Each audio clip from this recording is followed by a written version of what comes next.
Suportado ng China ang pag-aklas na isinasagawa ng Lebanon laban sa Israel.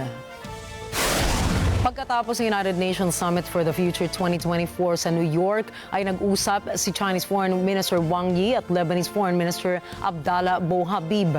Sabi ni Yi, matibay ang suporta ng China sa pinaglalaban ng Lebanon ukol sa kanilang soberanya at seguridad ng kanilang mga mamamayan. Kinundena din nito ang pagwalang bahala ng Israel sa karapatang pantao ng mga sibilyan ng kanilang ginawang mga large-scale airstrike. Dagdag pa niya na kahit anong mangyari ay mananatili ang China sa panig ng hustisya at handa itong suportahan ang kanilang mga kaalyado sa Middle East, kasama na rito ang Lebanon. Iginit pa nito na nakikiisa ang China sa international community na nangangampanya para sa pagbabalik ng kapayapaan sa naturang rehiyon. Ayon naman sa isang pahayag na inilabas ng Chinese Foreign Ministry, ay nananawagan ito sa international community na maging klaro sa kanilang posisyon hinggil sa kaguluhan sa Middle East.